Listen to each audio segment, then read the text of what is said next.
Sud Radio, le 10h midi, mettez-vous d'accord, Valérie Expert. Avec vous sur Sud Radio pour le 10h midi et les débats qui désormais commencent, désormais à 10h40, 45. Merci d'être avec nous, d'être là au rendez-vous aujourd'hui pour commenter l'actualité. Samuel Lafont, porte-parole de Reconquête. Bonjour Samuel. Bonjour, Judith bonjour à tous. Weintraub, grand reporter au Figaro Magazine. Bonjour Judith. Bonjour Valérie. Jacques Miard, maire LR de Maisons-Laffitte. Bonjour Jacques. Salut les fraternités. Et la même chose à vous, AV. Et nous attendons François Calfon, membre du bureau national du PS et ancien député. Alors Emmanuel Macron réunit les chefs de parti. Beaucoup de questions autour de ce machin. Que va-t-il se passer? Est-ce que c'est la grande annonce qu'il avait faite cet été en disant vous allez voir à la rentrée, vous allez voir ce que vous allez voir. Et puis voilà, c'est une rencontre. Donc pourquoi faire opération de com? Bref, on aura de quoi discuter. Bonjour François Calfon qui vient de nous rejoindre. Un référendum, un préférendum, 8 Français sur 10 en veulent un sur l'immigration. Et puis Bruno Le Maire, nous avons obtenu les premières baisses des prix. Est-ce que vous l'avez constaté? C'est visiblement pas le cas de tout le monde. On commence avec vos coups de cœur, vos coups de gueule. On va commencer avec vous, Samuel Lafont. Oui, j'ai un coup de gueule dans la grande explication d'Emmanuel Macron, ses sophismes, ses approximations et ses mensonges. Je trouve qu'ils ont été trop peu relevés. Il y a un sophisme en particulier qui a été relevé, c'est celui qui consiste à dire, je cite Emmanuel Macron, j'ajoute qu'il n'y a jamais eu autant de détenus en France, alors qu'on ne dise pas que la justice est laxiste. On voit bien où est le sophisme. Ce n'est pas parce qu'il y a beaucoup de détenus aujourd'hui en France que la justice serait laxiste. C'est peut-être, je pose la question, parce que l'insécurité augmenterait. On passe de ça, oui. Oui. Ceux qui considèrent que parce qu'il y a plus de détenus, c'est-à-dire, ça fait que la justice n'est pas laxiste. On tort puisque ils considèrent, en disant cela, incidemment, que il y aurait un niveau d'insécurité qui serait toujours égal dans le pays. Alors, on sait bien quel est le problème aujourd'hui en France, et les Français le constatent tous les jours, c'est que le niveau d'insécurité est sans précédent. J'ajoute d'autres éléments sur lesquels on peut critiquer Macron, et encore une fois, je trouve qu'il n'a pas été assez critiqué sur ses propos. Quand on lui pose une question sur le sentiment d'impunité pour les délinquants, il balaye le sujet en disant « il a toujours existé ». Quand on il dit de lui-même, d'ailleurs, qu'il n'y a pas d'impunité dans notre pays. On pourrait questionner les Français. Quand on pose la question aux Français, au contraire, ils considèrent qu'il y a une véritable impunité. Et qu'est-ce que l'impunité, si ce n'est le fait que des délinquants et des criminels peuvent continuer à agresser, voler, violer, tuer dans notre pays sans être vraiment inquiétés. On sait qu'il y a des personnes, je pense notamment, mais pas qu'à lui, aux violeurs présumés de Cherbourg, qui avaient déjà été poursuivis par la justice, en tout cas qui avaient démêlés avec la justice. On sait très bien qu'il y a dans nos rues, les policiers le rappellent régulièrement, des délinquants qui multiplient les infractions et qui ne sont jamais véritablement inquiétés. Quand je dis véritablement inquiétés, c'est-à-dire mis hors d'état de nuire. Et en fait, il y a sur l'insécurité, notamment, mais également sur l'immigration, des propos qui sont critiquables. Sur les émeutes, il demande, était-ce un fait inédit? En citant la Grande-Bretagne, le Danemark, il nous explique que ça a duré moins longtemps que les émeutes en 2005. Bon, c'est une minimisation des faits. Je pense que les Français qui ont dû subir les émeutes directement ou qui ont vu la télé vont apprécier. Bon. Encore pour terminer, quand on parle des émeutes, il dit des gens disent que c'est un problème d'immigration récente. C'est surtout un problème d'intégration et de refondation de la nation. Non, de fait, c'est un problème d'immigration récente. Et le fait qu'ils disent que 90% des personnes qui ont participé aux émeutes sont des Français, ont la nationalité française, eh bien, plutôt que de dire ça pour balayer le sujet de l'immigration, il devrait se poser la question, Emmanuel Macron, sur la distribution large de la nationalité française qu'on a faite depuis des décennies. Bon, enfin bon. Ouais, François Calfon, ça vous fait réagir. Tout est dans tout, et réciproquement, j'ai envie de dire. Je vais m'en tenir à ce que vous avez dit au départ. Qu'il n'y ait pas forcément la réponse pénale nécessaire, ça peut arriver. Enfin, moi, je suis pas dogmatique en la matière. Par contre, et je suis pas l'avocat d'Emmanuel Macron, dont il y a une vérité par moment. Enfin, je veux dire, sur tous les sujets, il dit une chose et son contraire. Et c'est peut-être là-dessus que vous auriez pu insister. Mais en l'occurrence, la réponse pénale aux émeutes, pour le coup, elle a été extrêmement forte et vigoureuse. Il y a des mises en détention provisoire sur des faits de gens qui ne sont pas rapides et... Voilà. Et j'en termine par un point de critique, alors là, violente de ce que vous dites. C'est-à-dire, vous reprenez la thèse des Français de papier. si des jeunes sont noirs ou arabes, arabes de culture, noirs de peau et qui sont nés sur notre territoire, à moins que vous voulez revenir sur le jus soli, jusqu'à preuve du contraire, ils sont français, ne vous en déplaise. Hein. Donc, si vous voulez, votre propos, pardon de vous le dire, relève d'un racisme à peine déguisé. Mais puisque vous avez globalisé la réponse pénale, l'insécurité, l'immigration dans un grand salmigondi, je ne suis pas surpris que vous, finalement, portiez une approximation supplémentaire. Pas du tout, et vous le savez bien. Non. Et je sais bien que malheureusement, le Parti Socialiste ne veut jamais discuter du fait que la distribution de la nationalité française a été délirante ces dernières années. Et je vous rappelle quand même, Monsieur Calfon, les gens qui sont nés sur ce territoire, vous voulez pas leur donner la nationalité ? Vous les avez expulsés ? Quand quelque chose a de la valeur, on ne le distribue pas. Judith Van Traub. Oui, quand Emmanuel Macron dit ce n'est pas un problème d'immigration, mais un problème d'intégration, est-ce qu'il parle de l'intégration des Bretons, fils de Bretons ? Donc il est raciste également ? Ça s'adresse à François Calfon. De qui parle-t-il ? Si c'est une question, je peux répondre. Puisqu'il y a un débat dans l'actualité depuis 24 heures que je peux raccrocher pour nos auditeurs, c'est est-ce que c'est un coût, est-ce que c'est un bénéfice l'immigration ? Et moi je dis de manière très forte, et c'est un bénéfice. Enfin, en soi, l'immigration n'est rien. Ça ne répond pas du tout à la question. De qui parle Emmanuel Macron ? Judith, je vais essayer de vous répondre, comme ça au moins vous allez voir que je me défausse pas. Par contre, le sujet migratoire, c'est un sujet de contrôle des flux migratoires. Qu'est-ce qu'on en fait ? Est-ce qu'on le pilote ou pas ? C'est plutôt pas piloté, clairement. Et donc moi je suis pour les quotas. Et c'est un sujet d'intégration. Certains diront assimilation. Ça c'est un autre débat. Et là, intégration de qui ? Et là, puisque vous me parlez d'immigration, les gens qui viennent sur notre territoire, qui n'y sont pas nés, pour que les choses... Non. L'intégration, c'est les Français. Les Français. Comme vous l'avez très bien dit. Oui, mais alors après qu'il y ait des notions de séparatisme, c'est mon coup de gueule de tout à l'heure. Dans certains quartiers, ça existe, c'est vrai. Oui, allez-y. Eh ben mon coup de gueule, ça pourrait faire une sorte de monologue, parce que je voulais reprocher, mais on me relance. Mon coup de gueule, c'est la stigmatisation forte et entière des quartiers populaires. Alors je vais, au lieu de faire un truc en général, je vais parler du quartier dont on parle beaucoup, le quartier Pisevin à Nîmes. J'entendais chez vos confrères en arrivant quelqu'un qui accompagne des personnes handicapées et qui dit à quel point il n'a pas de problème. Finalement, pour y exercer son travail. Non, ce n'est pas un quartier où on ne peut pas rentrer. Pour autant, il y a des bandes criminelles. Ça, c'est un vrai sujet qui les mettent en coupe réglée. Mais derrière, si vous voulez, je retrouve beaucoup dans les accents, dans les émissions de radio, dans les commentateurs, une sorte de jet du bébé et de l'eau du bain, de la stigmatisation de tous les habitants de ces quartiers populaires. Mais est-ce que c'est une stigmatisation ou factuelle ? C'est-à-dire de dire, voilà ce qui se passe dans ces quartiers. Pour pas parler en général, le quartier Pisevin, il y a des bandes criminelles et je pense que c'est une vraie dérive. Ça, c'est clair. Et moi, je n'ai aucune, espèce de sympathie pour cela, y compris des 10-15% d'habitants qui sont pris dans ce trafic de drogue et qui participent. Mais pour autant, ça a été dit par différents intervenants. Je vous donne un exemple. On dit c'est les quartiers abandonnés. Non, il y a des investissements qui y sont faits. Il y a des gens qui se lèvent le matin pour y travailler. Et tous ces gens-là se sentent... Mais elle est où la stigmatisation ? Parce que j'entends... mais c'est quoi Qu'est-ce qui est donné un exemple concret de stigmatisation ? Un espèce de, finalement, ce qui va être dit, comme ça, sur ce plateau, on va répondre, de dire quartier Pisevin égale immigration, égale séparatisme, etc. C'est pas le cas. Non, c'est pas le cas. Là, clairement, c'est pas le cas. Je pense qu'il y a des gens qui finalement sont livrés au trafic de drogue. Je pense qu'il y a des gens qui, sans doute, c'est pas le sujet de Pisevin, mais on pourrait parler de ces quartiers, sont dans une forme de séparatisme, mais c'est pas le cas partout. Par exemple, sur la question de la Baïa, c'est 160 établissements sur plusieurs dizaines de milliers. Donc on peut pas. On va en reparler. Donc, mélange et contre la stigmatisation. On va pas peut-être éviter la salade russe. Attendez, Judith voulait répondre, mais sur la stigmatisation et la Baïa, on va en parler avec Jacques Méard. Mon sujet, puisque vous m'avez interpellé, c'est pas tout le monde. C'est d'autant plus pas tout le monde que vous avez sans doute vu, vous avez allumé un petit peu la télé et la radio. Ça m'arrive. Des habitants de ce quartier de Pisevin précisément témoignaient la plupart du temps visage coupé ou visage masqué, en disant que la vie était insupportable, que leur quartier était régi par une bande de caïds, de dealers. Moi, je suis d'accord avec ce que voilà. Alors c'est l'autostigmatisation, c'est eux qui parlent de leur quartier. Dans les quartiers, c'est le séparatisme, c'est le trafic de drogue.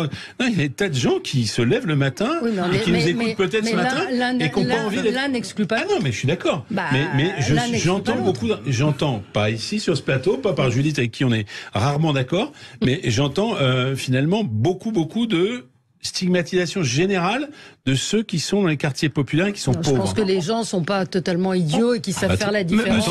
Monsieur Calfon, peut-être que j'ai mal entendu. Vous tombez mal. Je suis ni moi, toute ma famille ni moi. J'ai grandi à Nîmes. J'ai vu pas Nîmes. À Pisevin. Hein. Eh bien, j'ai milité à Pisevin, donc je connais très bien. J'étais au lycée, au collège avec des gens qui étaient à Pisevin, qui étaient à Val-de-Gour, qui étaient au chemin bas d'Avignon, d'autres quartiers de Nîmes qui sont bien connus. Le fait est que la situation à Nîmes est désastreuse et ça date de plusieurs années déjà. J'ai vu plusieurs éditos sur le fait que Nîmes serait la nouvelle Marseille. La réalité, c'est que moi j'ai 35 ans, j'ai fait les 20 premières années de ma vie là-bas. Et je peux vous garantir que déjà en 20 ans, j'ai vu et le quartier dans lequel j'habitais et l'ensemble de la ville se transformer. L'insécurité était extrêmement importante. Je rappelle également qu'à Nîmes, il y a déjà eu une manifestation contre l'insécurité en 2019, ce qui est relativement rare. C'était le même été que le meurtre de Philippe Monguillot. Et une manifestation des femmes qui se font agresser sexuellement près de la gare. C'est extrêmement rare. C'est arrivé une seule fois en France ces dernières années et c'était à Nîmes.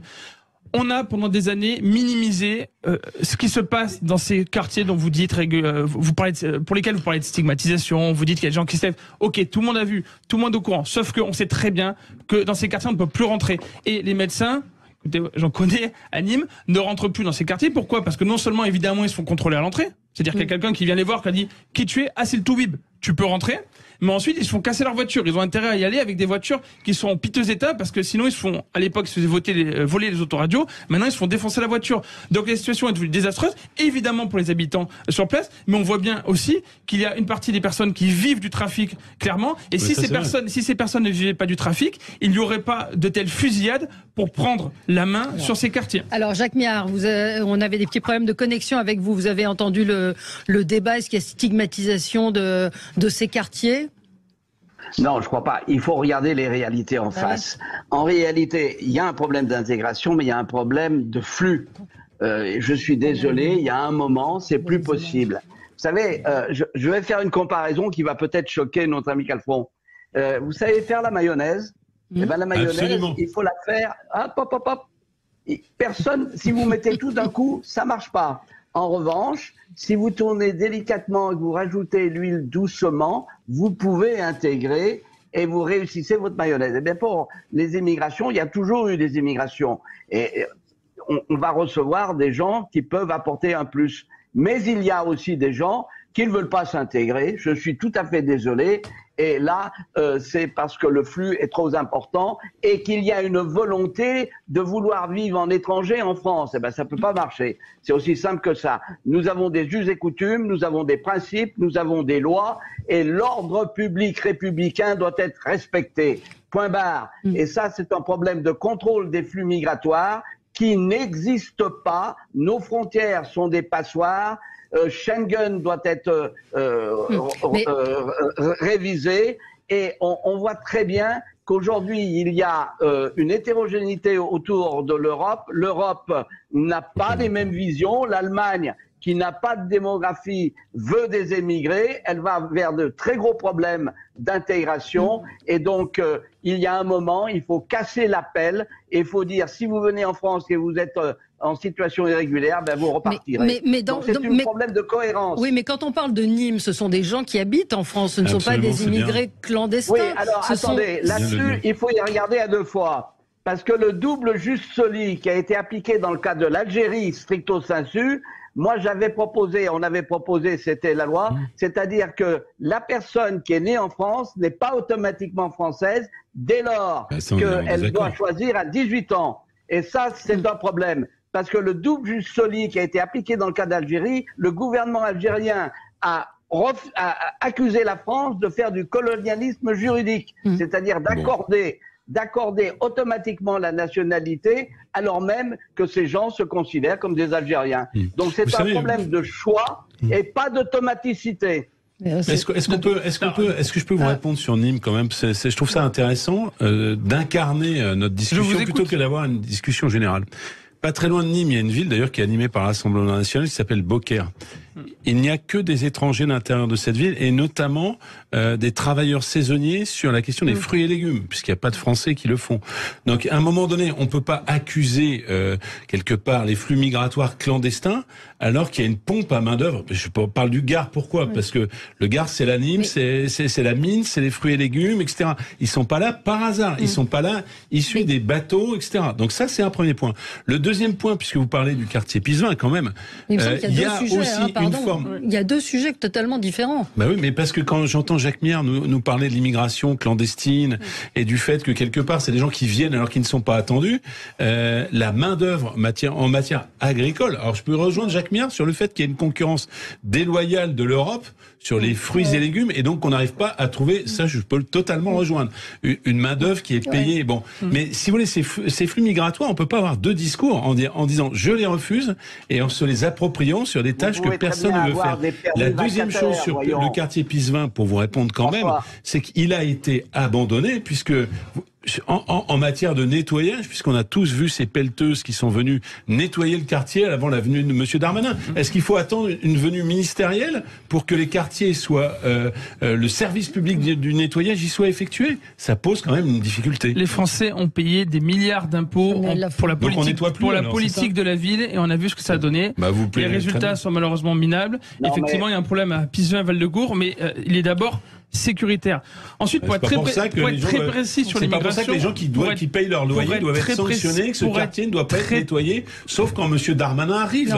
Ça rejoint totalement mon propos. Pour être très précis sur l'immigration, puisque c'est vous qui confondez différents sujets, on a parlé d'immigration légale et d'immigration illégale. Sur le fait qu'il y ait l'immigration illégale, on sait qu'elle contribue à faire baisser les salaires des Français, que ce soit dans la restauration... Mais c'est les employeurs, monsieur. Non. Ça contribue...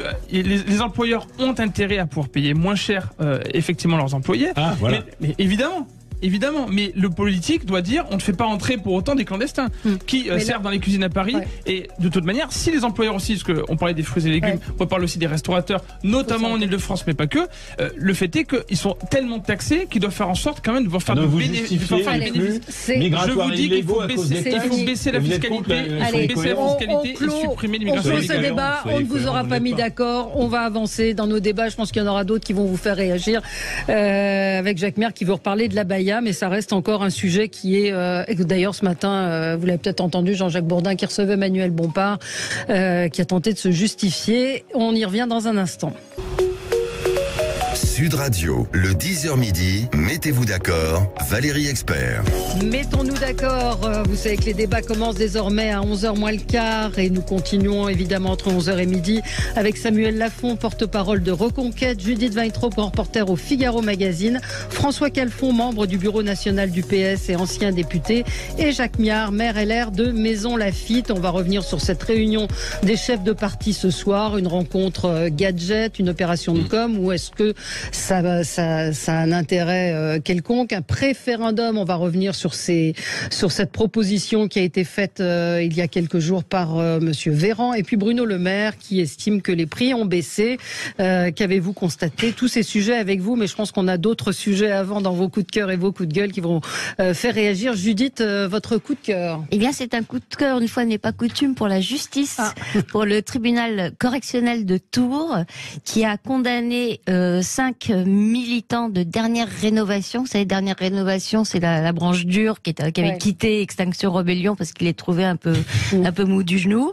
Alors, ces 5 militants avaient aspergé de peinture orange la préfecture d'Indre-et-Loire, causant de gros dégâts et obligeant à un nettoyage coûteux et très coûteux en eau. 25 000 litres d'eau gaspillée pour nettoyer ces saletés. Et le tribunal correctionnel a dit que ce n'était pas de la résistance civile, qu'en démocratie, on n'avait pas à choisir délibérément la voie de l'illégalité, que la liberté d'expression existait, et qu'ils auraient dû l'utiliser. Et c'est une première. Ils ont été condamnés, alors pas beaucoup, 1 000 € chacun, plus solidairement 8 600 € pour payer la réparation. Mais ils sont douloureusement surpris. Et d'ailleurs, je les comprends parce que rappelez-vous ce que la justice administrative, elle, a fait quand Gérald Darmanin a voulu suspendre, dissoudre les soulèvements de la terre. Le Conseil d'État, qui est la justice administrative suprême, a annulé l'arrêt de dissolution de Gérald Darmanin. Mais alors là, il s'agissait pas de peinture avec les soulèvements de la terre. Il s'agissait de tirs de mortier et de cocktails Molotov. Donc la justice administrative trouve que ça, c'est de la désobéissance civile et la justice pénale, elle, punit la dégradation à coups de peinture. Allez comprendre. Ouais. Oui, j'aurais pu rajouter un coup de cœur qui va un peu dans le même sens, enfin à l'inverse.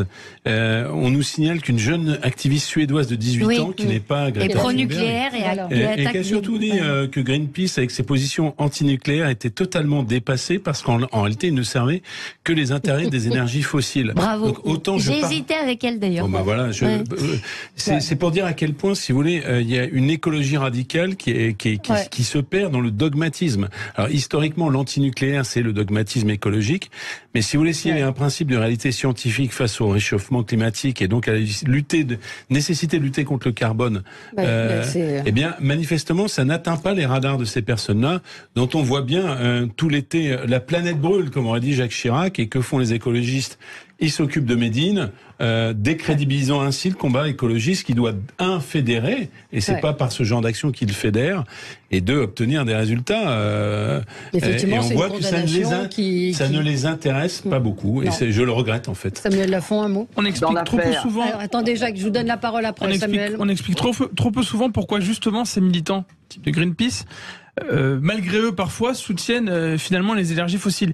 Eh bien, c'est tout simplement parce que leur grand combat durant des années, en tout cas les militants écolos au sens large, pour l'éolien notamment, et le solaire, en tout cas tout ce qui est intermittent, eh bien, ne dit pas la chose suivante, c'est que il faut un complément systématique pour avoir de l'électricité. Non, tout le monde ne le sait pas, contrairement à ce que vous dites. Il faut systématiquement avoir une autre énergie à côté, donc de l'énergie fossile, notamment avec le gaz. Ou du gaz russe. Ou du gaz russe. Donc notamment, si vous avez du gaz qui viennent, si vous avez essentiellement de l'éolien, eh bien vous devez avoir du gaz à côté. Alors qu'avec le nucléaire, on sait comment c'était en France auparavant. On sait qu'il y a malheureusement des choix qui ont été faits et qu'il y a en ce moment une volte-face d'Emmanuel Macron sur le nucléaire, puisque le nucléaire est soutenu par une majorité de Français. Mais effectivement, ces militants écolos, idéologues, luttent contre eux-mêmes sans s'en rendre compte et certainement pas pour le bien de la planète et pour une énergie peu chère pour les Français. Ouais. Jacques Miard. Oui, pour les pirouettes de Macron sur le nucléaire, il y aurait beaucoup à dire. On ferait une émission entière à ce propos. Ce qui prouve, je dirais, son manque de cohérence.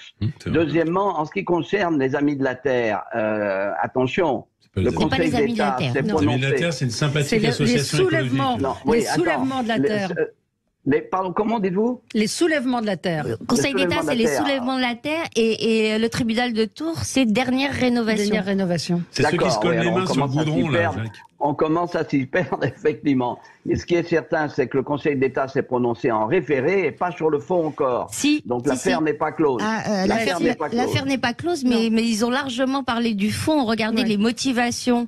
Attendez, le référé, c'est quelque chose de très spécifique. Oui, je sais, Jacques, et merci. On a vu l'autre jour que même sur recommandation du commissaire du gouvernement, c'est-à-dire qui prononçait notamment ce qui concernait le hijab, que c'était admissible, et ensuite le Conseil est revenu là-dessus. Donc attention, il ne faut pas aller trop vite.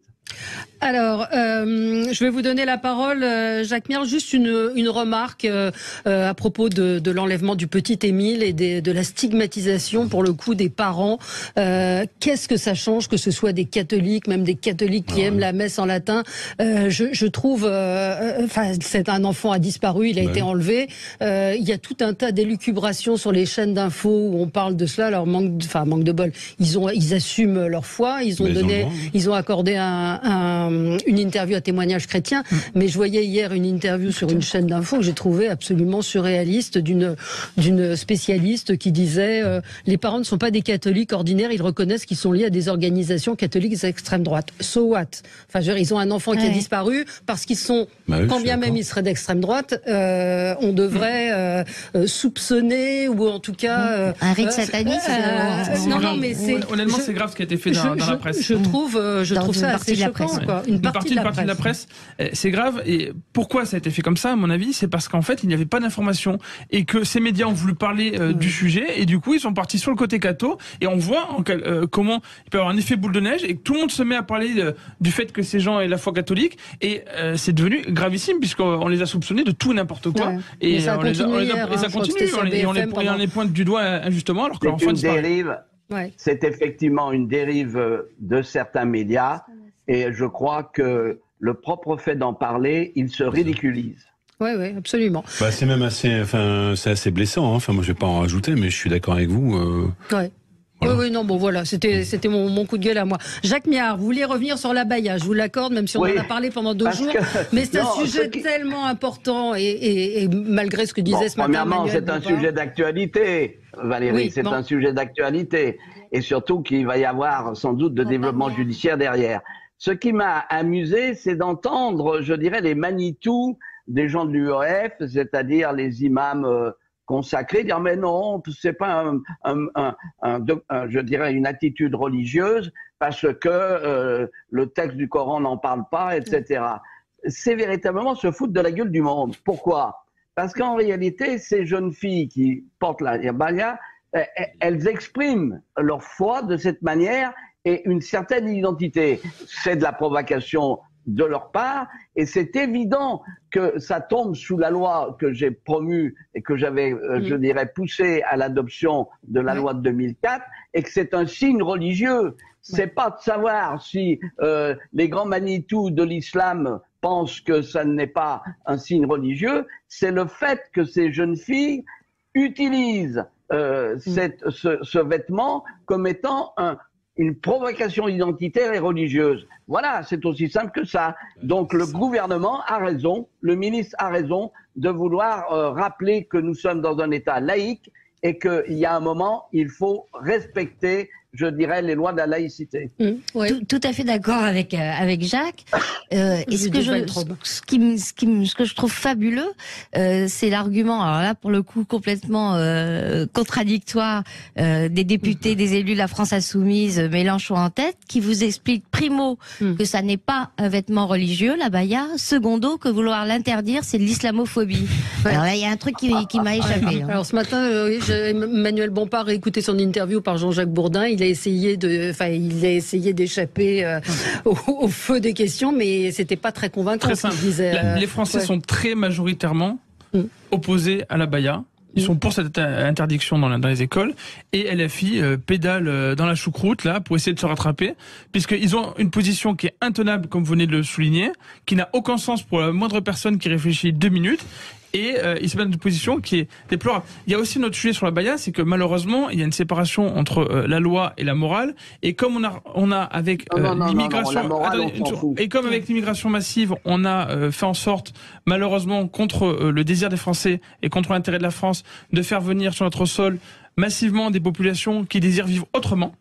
Je pense que c'est important puisque finalement le droit essaie et on comprend pourquoi le gouvernement a fait ça, essaie de traiter des sujets là via la laïcité, mais traiter des sujets qui sont en fait des sujets bien plus larges bien plus larges que le droit. Je pense que si, puisque en fait c'est un mode de vie. Il y a évidemment des organisations islamiques extrêmes qui en profitent pour faire de la propagande au niveau des écoles, des lycées.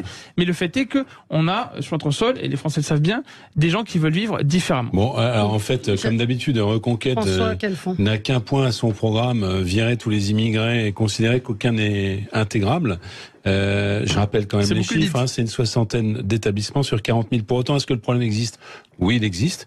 Et moi, je pense qu'on aura... C'est pas une soixantaine. C'est pas une Non, soixantaine. c'est déjà 150. Allez, 150. Ah bah, Là, ouais, ça fait Pour 40 000. l'instant, on fait une remarque, et c'est triplé. Non, mais bon, c'est peut-être triplé, mais Non, enfin... mais c'est- Attendez, c'est- je vais aller au bout de mon propos parce que Il y a, pour le il y a coup... plus de 4700 J'en ai même trop. atteintes à la Oui, laïcité. bah, dont donc, celles qui moi sont pas je signalées. pense que l'école n'est pas simplement le lieu de la laïcité, je vais peut-être aller dans votre sens, enfin, peu importe, c'est ce que je pense, et c'est aussi le lieu de la neutralité des opinions, c'est-à-dire cultuelle et politique, voire culturelle.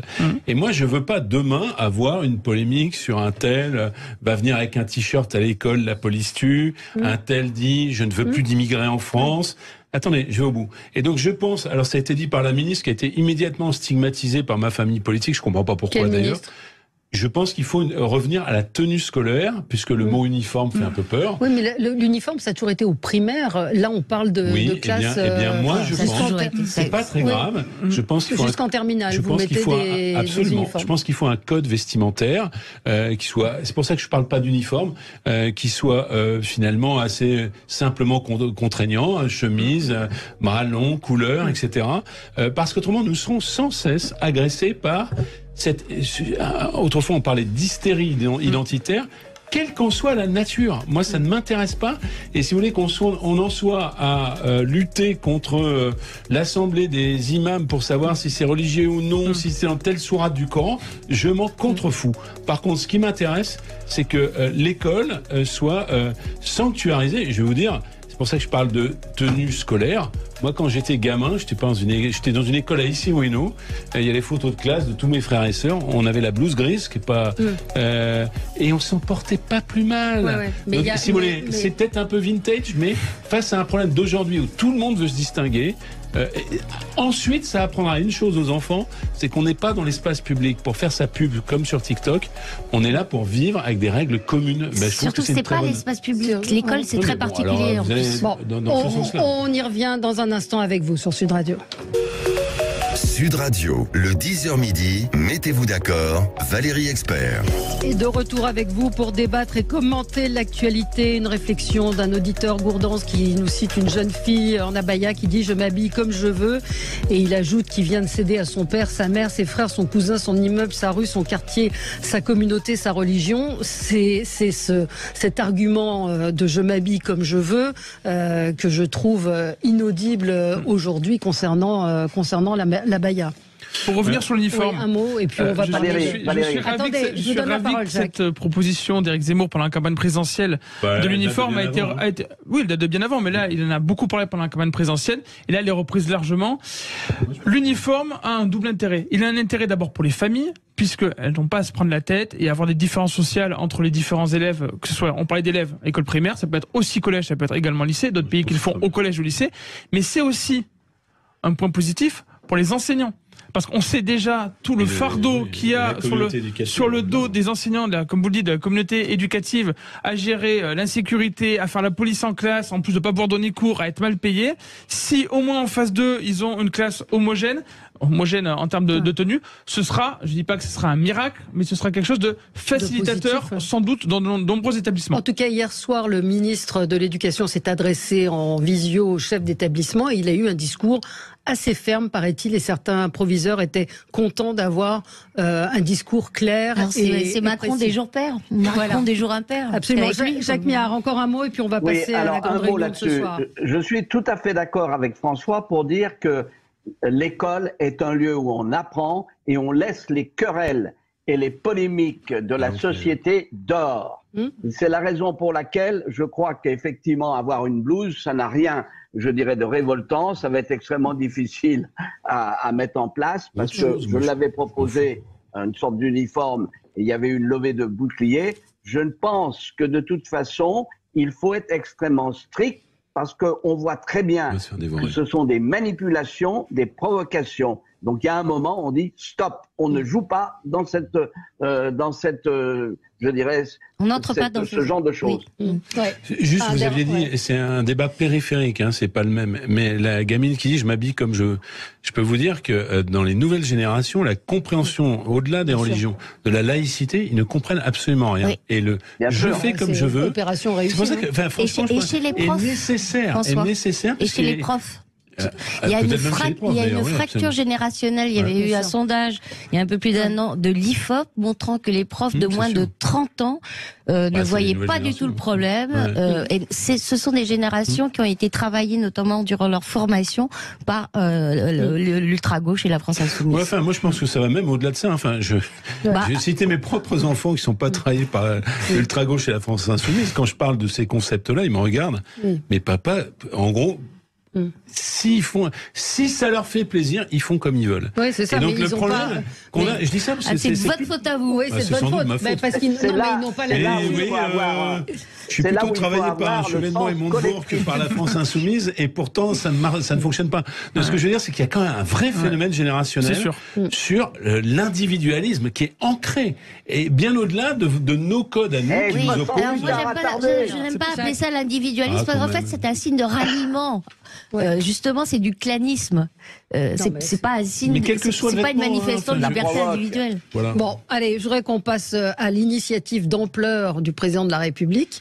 Donc, on pensait qu'il allait dissoudre. On a du mal à croire au truc. Dissoudre, remanier. Non, ce soir, il a notre serviette de plage quand il a dit ça cet été. Il a invité à dîner les partis politiques pour relancer son quinquennat. Donc, c'est vrai que oui, initiative politique d'ampleur. Est-ce que ça va suffire? Est-ce que c'est un gadget? Alors Judith, l'analyste politique que vous êtes... Alors l'analyste politique s'est précipité sur son dictionnaire pour voir ce que c'était qu'un préférendum. Mais là, c'est pas le préférendum. Là, on parle de. Oui, mais c'est le but. Oui, c'est le but aussi. En fait, je vous prends l'histoire par la fin. L'idée dans la tête d'Emmanuel Macron est d'arriver à mettre d'accord les partis politiques sur une question ou des questions à poser aux Français, sachant que pour Emmanuel Macron, la réponse doit être oui. Donc le tout, c'est de trouver quelle est la question. C'est un gadget parfaitement futile.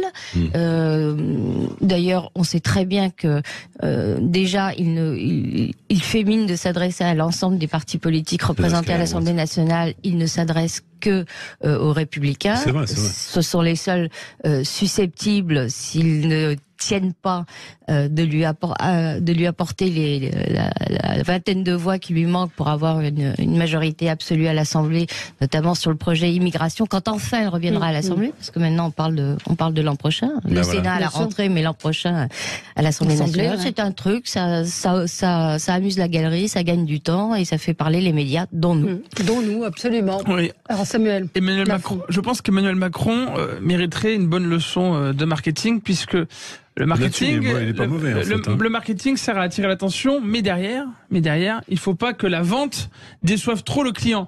Or là, à force de multiplier les grands projets, les initiatives d'ampleur, quand on voit de ce que ça accouche, c'est une montagne qui accouche d'une souris. Le fait est que, effectivement, Emmanuel Macron veut rassembler différents partis pour obtenir son oui. Il veut son oui. Vu le diagnostic dont je parlais au tout début de l'émission, qui à mon avis est fautif sur plein de sujets d'Emmanuel Macron, je ne pense pas, à part s'il a fait une révolution sur lui-même, que il est véritablement changé, et donc qu'en sorte grand chose, à part des petits arrangements entre partis. Et d'ailleurs, dans la liste des sujets qui ont été évoqués, en gros, il veut parler d'un peu tout. Je pense qu'il y a des sujets qui manquent, notamment quand on voit un très bon sondage qui est sorti, IFOP Sud Radio hier de mémoire. Sur les priorités des Français. On en a parlé avec Frédéric Dabi. Il y a notamment la santé et le pouvoir d'achat. Et le pouvoir d'achat, la santé et le pouvoir d'achat, et dont on parle très peu. On attend toujours des solutions concrètes et rapides, même si sur la santé ça prend du temps, d'Emmanuel Macron pour les Français, parce que on sait que dans les métropoles, de nombreux Français ont du mal à se soigner ou à prendre des rendez-vous avec des spécialistes, mais en dehors des métropoles, c'est de pire en pire et ça s'aggrave très rapidement. Et c'est un sujet qui concerne un grand nombre de Français et notamment les retraités. Mais alors, Jacques Miard, vous qui avez une grande expérience de la République. Non, mais je voudrais quand même dire que la symbolique de se retrouver à Saint-Denis manque pas de sel. Pourquoi? Je trouve aussi. Parce qu'il y a la fameuse pierre Montjoie, n'est-ce pas, qui était le cri de ralliement des royalistes. Absolument. Et ensuite, vous allez au musée de cette commune, vous y trouvez le texte intégral manuscrit de De Guetter, l'International. Et là, je pense que Monsieur Macron, il est en train d'essayer de faire, je dirais, la synthèse entre Montjoie-Saint-Denis et l'International. Donc, il va se casser la figure, comme il se casse la figure à chaque fois. Ça ne manque, je dirais, c'est du salmigondi pour les chats. Et c'est pas comme ça qu'on gouverne. C'est pas comme ça qu'il propose. Et ensuite, les oppositions verront s'ils peuvent voter ou non. Mais franchement, je trouve ça une grande rigolade. On va y revenir dans un instant. À tout de suite. Sud Radio, le 10h midi, mettez-vous d'accord, Valérie Expert. Et nous parlons de cette réunion avec les chefs de parti ce soir, suivi d'un dîner auquel ne participera pas Manuel Bompard. Il a dit ce matin, micro de Jean-Jacques Bourdin, moi je ne mangerai pas avec eux. Voilà, donc ni avec une grande cuillère. Voilà, donc je ne sais pas qui y aura autour de la table. Il a appelé Jordan Bardella, c'est ce qu'on a appris ce matin pour essayer, paraît-il, d'arrondir les angles, mais il n'a pas appelé tout le monde. Alors, François Calfon, écoutez, en fait, moi, tout a été dit là, et d'ailleurs, on est un peu des commentateurs fatigués par avance, parce que la magie Macron n'opère plus du tout. C'est-à-dire qu'au début, tout le monde pouvait reconnaître un certain brio. Donc, quand à ce point-là, on voit les traits de fabrication d'un film, quasiment la perche, le temps, etc., c'est qu'il y a un problème. Et le problème, il est tout simple. Ça a été un peu dit autour de cette table. C'est de quoi les Français parlent. Ils parlent de l'hyperinflation. C'est pas au menu. On a juste Monsieur le Maire qui va gronder, entre guillemets, les marques pour baisser leur prix. C'est-à-dire qu'en fait, c'est le renard libre dans le poulailler libre, on s'en fout des Français. C'est le fait qu'on a moult difficultés à taxer les sociétés d'autoroute. Par contre, la franchise d'1 euro, 2 euros sur la feuille de soin, on va la prendre. Voilà de quoi parlent les Français. C'est tous les sujets dont on a parlé, sécuritaires. Et bien sûr, Monsieur Macron, ça c'est le deuxième aspect, qui n'a plus de majorité à l'Assemblée nationale, ne sait plus comment habiter la fin de son quinquennat, de sorte, ça c'était la rentrée politique, que la course à la succession au sein de son camp est déjà ouverte. Donc c'est assez dramatique, nous le savions.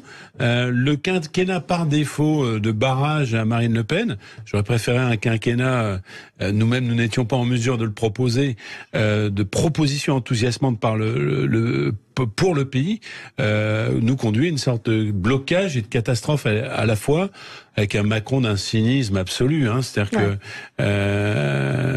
on a eu le grand blabla des Gilets jaunes, on a eu les initiatives citoyennes sur le climat qu'il n'a pas respecté. On a cette initiative, après le Conseil national de la refondation, qui va durer le temps d'un après-midi, c'est-à-dire le temps de nos propres commentaires. Demain, on passera à autre chose. Il y aura des épisodes ultérieurs. Oui, mais enfin, oui, il s'en fout. Et il y aura de nouveau une initiative sur je ne sais quoi dans un mois. Mais est-ce que c'est une grande initiative politique comme ça a été annoncé, d'ampleur, oui, d'ampleur. C'est une initiative dont on pleure, mais qu'elle soit d'ampleur. Non, mais accessoirement, c'est une nouvelle preuve que Emmanuel Macron a toujours pas compris à quoi servait l'Assemblée nationale, parce qu'il y a un lieu. Il a compris qu'il n'y avait pas de majo, donc. Oui, non, mais il y a un lieu où quand on n'a pas de majo, ça s'appelle la représentation. Il est un peu fâché avec les corps intermédiaires. Soit Emmanuel Macron a du mal à écouter ce que disent les Français et les sujets dont ils parlent et les urgences dont ils estiment qu'elles doivent être traitées. Soit il considère qu'il y a un manque de représentation à l'Assemblée nationale, il veut changer le mode de scrutin, parce qu'il est aussi question pour les législatives, il est question des institutions. Mais le fait est que, effectivement, cette grande initiative d'ampleur, c'est en fait des discussions en après-midi et un dîner. Voilà. Et après, rien. À part Darmanin, Le Maire, Philippe, tous ces anciens soutiens qui préparent leur campagne. Jacques Miard. À l'évidence, on a un président qui a perdu la boussole. Alors même qu'il devrait... On est dans un régime qui va vers un régime présidentiel. Ce régime présidentiel, il est imparfait aujourd'hui en France, puisqu'en tout état de cause, il doit gouverner avec le Parlement. Donc, c'est pas comme cela qu'il faut agir, me semble-t-il. Il faut qu'il arrive avec des propositions au Parlement, et à ce moment-là, il y a débat, et ça passe ou ça ne passe pas. Exactement. Mais si on commence à faire de l'esbrouf par ailleurs, de l'agite propre, et que ça débute sur rien, c'est parfaitement inutile. Mais c'est habitué chez lui. Regardez son Conseil national de la résistance. Il court-circuite les institutions. Il montre par cet exercice qu'il n'a aucun cap et qu'il a perdu, je dirais, le leadership pour parler français. On attend toujours. C'est aussi simple que cela. on attend toujours le projet de loi sur l'immigration. Ça fait des mois qu'on en parle. C'est à lui il n'y a pas que ça, évidemment, il y a la sécurité, encore une fois, la santé, le pouvoir d'achat, mais on a toujours alors que quand on regarde les sondages, les Français sont très, là il y en a un sujet sur lesquels les Français sont très majoritairement d'accord pour limiter massivement l'immigration. En tout cas, les Français sont majoritairement, c'est un sondage. Qui viennent avec des projets, et à ce moment-là, il y a débat à l'Assemblée, et pas à Saint-Denis, où véritablement, il ne devrait pas oublier qu'à Saint-Denis, on y enterre les rois. Mais reconnaissons-lui qu'il n'a pas attendu de ne pas avoir de majorité pour court-circuiter les corps intermédiaires. Il l'a toujours fait, que ce soit les syndicats ou le Parlement. 6 Français sur 10 favorables à un référendum sur l'immigration. Évidemment. 6 Français sur 10 favorables à un référendum sur l'immigration. Et 8 Français sur 10 favorables, je les oppose pas, à un référendum, je le rappelle, sur les retraites. Il y aura plein de référendums, mais tous ceux qui le dérangent de faire un référendum ne sont pas à l'ordre du jour. J'imagine que ça terminera par un référendum consensuel sur la fin de vie. Je vous rappelle que la Constitution interdit de faire un référendum sur les retraites moins d'un an après l'adoption. Et la Constitution interdit un référendum sur l'immigration. Alors là, il y a débat. Et pourquoi ? Pourquoi ? Parce que maintenant c'est dans le champ de ce que j'ai compris, mais je parle sous contrôle d'éminents constitutionnalistes dans le champ des politiques européennes, donc on ne peut pas faire de référendum national. Jacques Méard, non, c'est pas ça, Méard. Il va nous corriger. Non, surtout un coup de règle en fer. Un sage, le sage va nous dire. Le suffrage universel est le seul juge. Abat le gouvernement des juges. Ah oui, ça d'accord, mais ça c'est. Mais donc quoi ? Mais effectivement, c'est un argument des immigrationnistes de dire qu'en fait on ne peut pas faire de référendum, alors que nécessairement on peut le faire. Et je rejoins tout à fait Jacques Méard sur le sujet. Il faut absolument qu'on revienne à l'idée suivante, c'est le peuple qui gouverne. Donc si les députés, si Emmanuel Macron avec son gouvernement, si les députés ne font rien sur l'immigration, eh bien on demande directement aux Français ce qu'ils en pensent. Il y a aussi un sujet auquel on doit faire attention, c'est cette idée de préférendum dont vous parliez tout à l'heure, puisque ça a été bien analysé par le sondeur Paul Sebi, qui dit la chose suivante, c'est que si vous avez une question avec un oui et un non, on voit très clairement où est la majorité. Donc on voit très clairement où est la légitimité. Parce que les Français sont décidés. On se rappelle du traité en 2005. Ou une forme plébiscitaire. Sauf que si vous avez plusieurs propositions. Un peu, beaucoup à la fois. Oui, et qu'en fait vous avez une proposition, disons minoritaire. Je dis n'importe quoi, 42 qui arrive en tête à 42%. Et les autres qui ont nécessairement moins. Eh bien, elle paraît minoritaire dans le pays, et pourtant c'est elle qui est majoritaire parmi les trois. Et en fait, ça baisse clairement la légitimité de la mesure. Alors que s'ils souhaitent faire un référendum, eh bien on sait, on a parlé de plusieurs sujets, mais on sait très bien que sur l'insécurité, sur l'immigration, et même sur certains sujets sur le pouvoir d'achat, les Français sont d'accord. Allons-y, faisons un référendum très clair. Les Français disent très clairement qu'ils veulent baisser massivement l'immigration massive, qui sont contre le regroupement familial, qui veulent une réforme du droit du sol. On peut y aller, faisons-le. Oui, mais référendum, Jacques Méard, c'est aussi qu'on n'a plus tellement d'autorité, de légitimité quand on en arrive là. Écoutez, il ne faut pas exagérer. L'affaire du traité européen a été un échec pour Jacques Chirac, dont acte. Moi, j'ai voté contre, j'ai voté non. Mais si la question est bien posée, il faut que le peuple s'exprime. Parce que c'est le meilleur moyen pour trancher une question. Une fois que ce sera oui ou non, c'est acté. Mais il est clair qu'il faut que des référendums reviennent dans le débat. Les Suisses le font à longueur de temps, on va peut-être pas aller jusque-là. Mais pas des référendums. Il y a un moment, il faut trancher. Sur l'immigration, sur les questions de laïcité, etc., je pense qu'un référendum est souhaitable. Mais pas un préférendum, pas un QCM. Mais c'est quoi la différence entre le préféréndum et le référendum ? Sur le préférendum, vous donnez votre préférence. Et donc, vous pouvez avoir plusieurs mesures différentes, plusieurs couleurs. Et c'est ça la difficulté. Oui, tout à fait. Absolument. Alors qu'une question, une question claire avec un oui et un non, au moins ça engage et ça permet d'avoir une légitimité. Tout le monde a bien compris ce que veut Macron. C'est ridicule. Il veut amuser la galerie. Que le président de la République prenne ses responsabilités. Mais il ne les prendra pas. Voilà. Et là, il propose au peuple une question simple et claire. Donc tout ça va dans le sens de... Enfin, on dit tous la même chose. C'est-à-dire qu'en réalité, pourquoi Macron n'en veut pas ? Puisque tous les référendums en France prennent une forme plébiscitaire. C'est-à-dire qu'en fait, les gens répondent à côté de la plaque. Répondent à la personne. Répondent, est-ce que je veux de Macron ou non? Si Macron dit blanc, la France va dire noir pour le virer. Évidemment, il ne veut pas partir parce que le jet ski à Brégançon, c'est quand même formidable. C'était inutile, ça. C'est inutile. Alors, par contre, et la question, c'est comment faire de la fausse démocratie participative. Donc, on a déjà fait de grands blabla. Sans que cela n'ait de conséquences. Donc on va faire un QCM ou une sorte de grand sondage de l'IFOP, on va déranger les préfets, etc., pour X questions dont certaines font consensus, le grand âge, le handicap, etc., pour que aucune des questions n'apparaisse comme une sanction à l'endroit des... Donc le préférendum est un grand enfumage, un de plus. Mais si vous faites un sondage, la plus intéressant, un référendum sur l'immigration, je pense que c'est un sujet... Il ne le fera pas. Oui, mais c'est un sujet suffisamment concernant pour ne pas voter pour ou contre Emmanuel Macron. Mais c'est bien pour ça. Enfin, ça, je pense que... Il pourrait obtenir un oui. Il ne le fera pas sur les retraites, je vous fiche mon billet, et pas sur l'immigration. Et pas plus sur le pouvoir d'achat. Alors, Juliette Rufol, qui est toujours à la pointe, m'envoie l'article de la Constitution.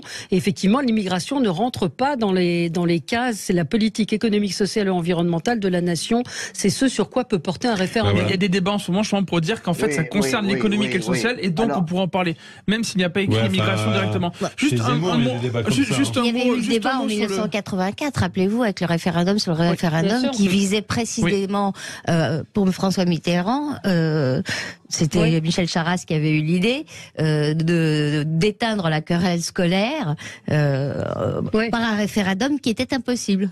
Sur le fait que le référendum puisse avoir une forme de plébiscite. Je voudrais vous dire, la lecture, s'il vous plaît, la lecture constitutionnelle de l'article 11, je suis désolé, c'est que le général de Gaulle a passé outre, c'était à peu près les mêmes dispositions. À partir du moment où le peuple se prononcerait sur un référendum sur l'immigration, je peux vous dire que ni le Conseil constitutionnel ni le Conseil d'État n'interviendraient. Alors on va y revenir, on doit marquer une pause. C'est le peuple qui gouverne. On va y revenir, à tout de suite. Sud Radio, le 10h midi, mettez-vous d'accord, Valérie Expert. Mettons-nous d'accord, effectivement, il y a un peu de tirage aujourd'hui. Samuel Lafont, on parlait du préférendum, du référendum. Vous vouliez revenir sur ce préférendum. Sur le fait que bien souvent, on considère qu'un référendum, un peu vite, est un plébiscite. C'est-à-dire, si on est contre le président, on va voter contre lui.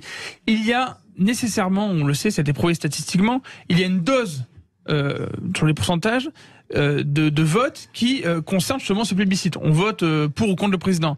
Mais elle peut être infime, elle est beaucoup moins grande que ce qu'on dit souvent. C'est-à-dire que finalement, les citoyens, et les Français en l'occurrence, se prononce sur le sujet. Et d'ailleurs, on se souvient de ce qui a été du traité en 2005, où on a vu différents partis tout à fait opposés, alliés d'une certaine manière sur le plateau. On avait droite et gauche, même extrême gauche, ensemble d'un côté, d'autres en face, pour discuter sur le fond. Et d'ailleurs, je trouve que c'est souvent prendre les Français pour des idiots, ceux qui ne le sont pas, que de considérer qu'en fait, ils voteraient juste pour ou contre une personne. Ils vont s'exprimer clairement sur le sujet. Encore une fois, si la question est clairement posée. Et les concerne.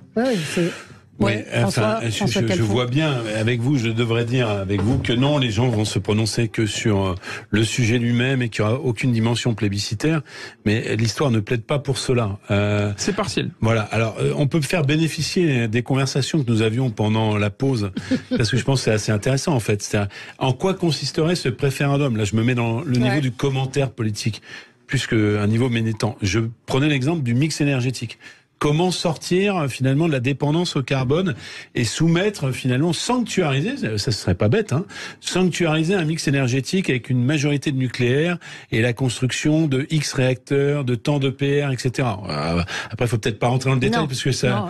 Mais en tout cas, sanctuariser ce principe. Typiquement, vous êtes dans un sujet à la fois d'intérêt général, économique et social sur la question du climat. Vous allez disrupter complètement les lignes de force des partis politiques et obtenir une majorité extrêmement large. Ça, c'est une question qui n'est pas dilatoire et qui est importante. Ensuite, il y a les questions qui ne sont pas du tout dilatoires, qui concernent les Français au plus haut point. Je pense par exemple à la fin de vie, qui est un sujet que toutes les familles connaissent et qui préoccupe vraiment nos concitoyens et qui peut être typiquement l'objet de ce préférendum. Donc, vous voyez bien que M. Macron ne rentrera pas sans doute c'est du commentaire, dans les sujets qui pourraient avoir une dimension plébiscitaire et qu'il condamnerait, mais il y a suffisamment de sujets d'intérêt général, j'en ai cité 2, mais il peut y en avoir 2, 3 autres, qui sans apparaître comme gadgets, permettrait de dégager des majorités larges et qui piégerait les oppositions dont je fais partie, puisque je vais pas me mettre par opportunisme à être contre le nucléaire alors que je suis pour. Oui. Après, quelle est l'obligation de suivre? Je voudrais dire une chose. Je crois que, Jacques Miard. contrairement, François, tout à l'heure, tu as dit une chose d'inexacte en ce qui concerne le traité constitutionnel. Le non n'était pas dirigé contre Jacques Chirac. Le non était véritablement parce que chacun avait compris que c'était la dissolution de la France et que c'était un super État qui était créé, c'est ce qu'avait voulu VGE, et que c'était niet. Les Bataves, les Néerlandais ont voté également non, et des députés allemands m'ont dit que s'il y avait eu un référendum en Allemagne, c'eût été la même chose. Donc là, c'était une question fondamentale. Non, mais c'est donc vrai, le référendum peut très bien poser une question. D'ailleurs, tu l'as dit, la fin de vie, par exemple, c'est quelque chose qui est une question de société et qui pourrait être tranchée par référendum. Mais il y en a bien d'autres. Bien sûr, toi, tu voudrais les retraites. Je pense que là, tu pourras... Parce qu'on a une majorité là, mais pour le coup, elle aurait une dimension. C'est tout à fait dans le sens de ma démonstration. Oui. Si un référendum sur les retraites, ce que souhaitent les Français, possible, pas possible, mettons que ce soit possible. Là, typiquement, ça a une forme plébiscitaire. Ça paraît tout à fait évident. Hein. Mais ça, tu ne l'auras pas parce que la messe est dite au regard de ce que Macron s'est piégé. Oui, on parlait de l'opportunité ou pas d'un référendum sur l'énergie, sur le nucléaire. Effectivement, ça pourrait intéresser pas mal de gens, notamment parce que les Français sont concernés très directement. Maintenant, parce qu'ils ont vu le prix de l'énergie, de l'électricité exploser, on en est qu'au début, donc ils savent très bien qu'on a intérêt à agir avec intelligence et pas idéologie pour tout de suite et pour les années à venir. Ça fracture la gauche encore un peu plus. Et bien je dirais aussi que on parle du fait, encore une fois, du plébiscite. Mais si Emmanuel Macron veut son oui, s'il veut qu'on affiche à côté de sa tête un oui, les Français sont d'accord, mais qu'il pose des questions sur lesquelles on sait que les Français sont d'accord. Encore une fois, il va pas avoir un non s'il propose de lutter contre l'immigration massive, qu'elle soit légale ou illégale. Il ne va pas avoir un non. Quelle est la question? Ah mais si, mais derrière il pose une... Comment ça? Comment vous formulez en question la question à un député RN, il a été incapable de me répondre. C'est la preuve que c'est du slogan militant. Enfin, je peux comprendre. Non, pas du tout. C'est un marqueur identitaire pour vous, mais c'est quoi la question?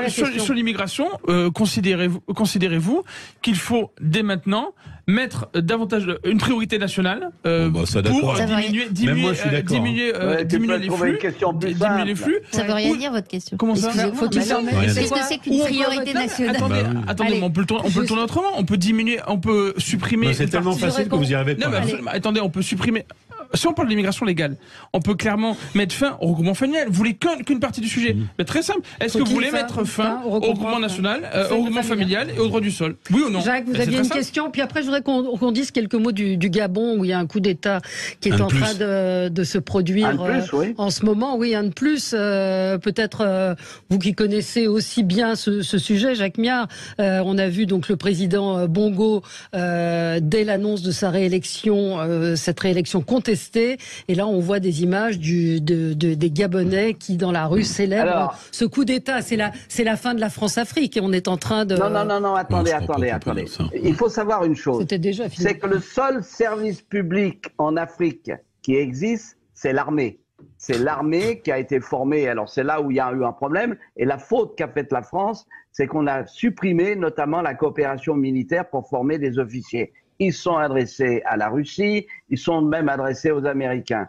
Et donc, dans ces pays où effectivement l'armée est une structure régalienne et qu'ils ont les manips, les militaires, de temps en temps, lorsqu'ils voient la gabegie. Dans le cas de Bongo, du Gabon, il y a aussi, je dirais, une durée du pouvoir d'une seule famille qui commence à agacer sérieusement. À telle enseigne d'ailleurs que le Gabon a rejoint le Commonwealth. Alors ça, je dois dire que ça m'est resté au travers de la gorge. Mais c'est ça le problème. Mais dans le cas du Niger, c'est différent. On a quelques clampins qui pensent qu'effectivement, ils pouvaient prendre le pouvoir. Et il y a un moment, il faut être ferme. C'est pas la France-Afrique, parce qu'il faut regarder les choses telles qu'elles sont. On a laissé Wagner faire, on a laissé les Chinois prendre le dessus. Et ça, c'est un acte de faiblesse. C'est une faute monumentale. C'est pas des problèmes de France-Afrique et autres. La géostratégie, elle est là. Et l'Afrique restera et va devenir un très grand enjeu démographique, malheureusement, parce que ça, c'est un problème majeur, notamment au Niger, où les femmes ont jusqu'à 7,1 enfants. Et donc, il y a un moment, il va falloir retrouver la maîtrise de ce développement, sinon ça ne peut pas marcher. Le Nigeria en est la preuve. Donc, il est évident que l'Afrique, on ne tournera pas la page parce que c'est à côté de nous et que ce sont des enjeux géostratégiques. Cela étant, il y a un moment où il va falloir aussi qu'ils réapprennent. C'est pas la dictature militaire, moi, qui me choque. Ce qui me choque, c'est le développement économique du pays. Sur ce point-là, vous avez dit, est-ce que c'est la France-Afrique La fin. La fin. Je vais pas défendre le régime d'Ali Bongo, pour le coup. Mais par contre, je vais défendre le régime légal du Niger. C'est-à-dire que c'est quand même un pays où il y a eu une transition démocratique qui s'est bien passée avec le prédécesseur de M. Bazoum, qui est M. Issoufou, et qui, miracle en Afrique, c'est le contrepoint de tout ce qu'on voit actuellement, avait dit je ne ferai pas plus de 2 mandats et ensuite je passerai la main. Il n'a pas fait plus de 2 mandats, il a passé la main, il y a eu des élections. Alors, en ce qui concerne, est-ce qu'on a fait des choses qui n'étaient pas... est-ce qu'on a commis des erreurs? Je pense que le président Hollande l'a dit ce matin sur les antennes, au premier coup d'État au Mali, il y en a eu 2 en l'espace de quelques années, nous aurions dû réagir, nous, la communauté internationale. Et la France, arrêtons de battre notre coulpe en permanence. La France, Monsieur Macron ne l'a pas fait, peut-être qu'il a eu raison, moi je pense qu'il a eu tort. Il a été informé tardivement du coup d'État qui devait intervenir sur la personne de Monsieur Bazoum. Il y a eu une question, c'est est-ce que les forces spéciales vont intervenir? Elles ne sont pas intervenues. Justement, au regard de l'accusation de France-Afrique, eh bien la réalité, c'est que maintenant la CEDEAO n'intervient pas et que là où la France soutient la CEDEAO, donc c'est la bonne position politique, les Américains, en loose day, si j'ose dire, comme à leur habitude, et ils l'ont toujours fait, ont lâché la CEDEAO. Et c'est quoi l'alternative à la pseudo-France-Afrique qui n'en est pas une? C'est Wagner. Vive Wagner. Alors, voilà. Les images, on a laissé faire Wagner. Les images sont assez sidérantes de voir ce peuple défiler dans les rues, barbouiller les affiches de Marbongo. Tout ça, c'est de la com'. C'est de la com manipulée. Il ne faut pas s'arrêter à ça. Et on sait très bien que derrière dans le pays, c'est pas du tout ça. Donc il y a un moment, si on avait tapé du poing sur la table, on s'est fait manipuler et c'est par faiblesse. Mais vous croyez pas que les Gabonais n'ont ras-le-bol de cette famille? Il y a un autre problème, c'est que l'aura de Macron est mauvaise en Afrique, avec ces petites phrases méprisantes pour les Africains. Le fait qu'il apparaisse à Kinshasa en train de boire une bière, débraillé par un groupe, etc. Les Africains se disent, ce type-là n'est pas un chef d'État. Un mot, Samuel, il s'appelle une... Jacques Miard, vous disiez que le problème, c'est que il aime ça en plus. Vous parlez de com, Jacques Miard. Le problème, justement, c'est que le problème principal de la France, à mon avis, en Afrique, c'est un problème d'image et d'influence. On a envoyé des soldats sur le terrain pour se battre contre les djihadistes. Et malgré ça, on est dans plusieurs pays repoussés avec une image dégradée. Il faut voir ce qui a été fait, notamment par les Russes via Wagner. Ils ont fait des campagnes d'influence avec beaucoup moins de moyens, beaucoup plus efficaces, des images de propagande, avec des images, des vidéos de propagande contre l'armée française. Est-ce que nous, on a eu des vidéos pour promouvoir notre action en Afrique? Non, il faut revenir un petit peu sur ces méthodes d'influence, puisque malheureusement, aujourd'hui, on en paie les pots cassés, on perd d'influence. Et je reviens juste pour terminer ce qu'on disait sur la vision, ce qu'est en train de faire Macron aujourd'hui. Macron n'a pas de vision. Quand on regarde ce que fait la Chine, quand on regarde ce que fait la Corée, quand on regarde ce que fait le Japon, on sait qu'ils ont des plans jusqu'en 2050, dans les domaines dans lesquels ils veulent être forts. Quels sont les projets pour la France pour 2050? Pour l'instant, on n'en a aucun. C'est fini pour aujourd'hui.